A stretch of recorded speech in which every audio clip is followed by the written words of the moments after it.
Hi, I'm Anne Marie Lockmeyer. Did you know there was such a thing as grief brain?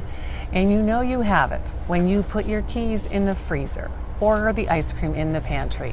Or in my situation, I paid for gas and then drove away before pumping it in my car. So we all have stories about that when we're not paying attention or we're distracted. But something does happen to our brain during grief, and it takes grieving people longer to respond to things. It's a real condition.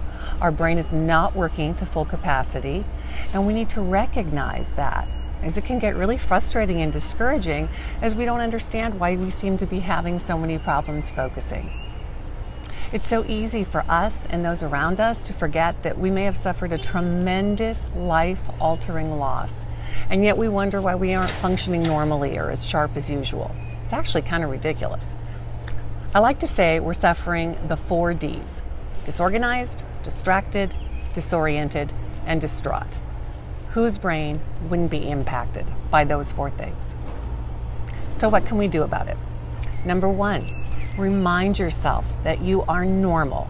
Yes, that's right, you are normal. This is a normal reaction to an extraordinary loss. There's nothing wrong with you. Number 2, lower your expectations. You're not going to be able to be as fast and focused as you were. Don't put as much on your plate.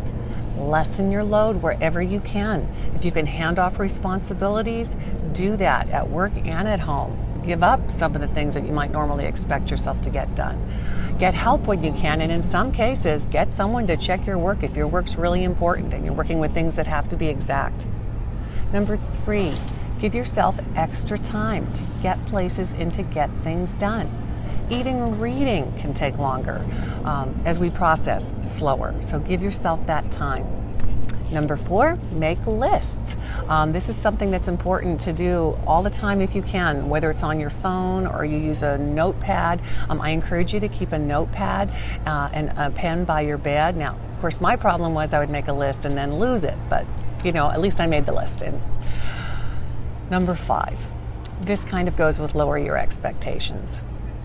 Give yourself grace. You should not be operating on all cylinders right now. If someone had a broken leg, you would not expect them to walk as fast as they used to.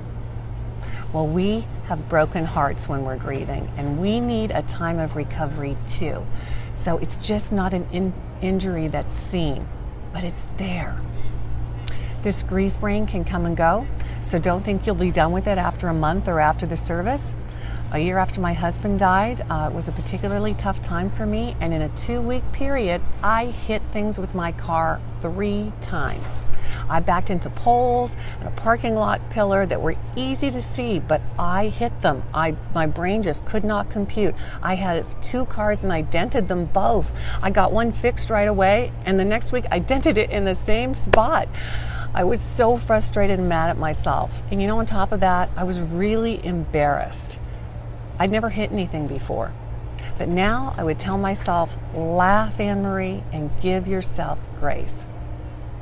Grief brain is not forever. This is during your recovery period as your body is trying to adapt. And it's important to remember, like I said before, there is nothing wrong with you. Nothing.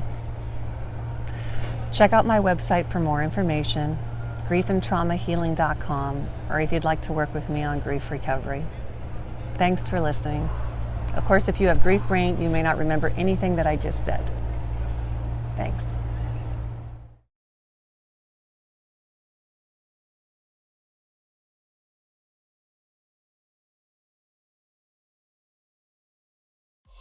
Do you have expertise or experience that might be of value to donor families and you're willing to share? Contact us for an exciting opportunity at Donor Family Care.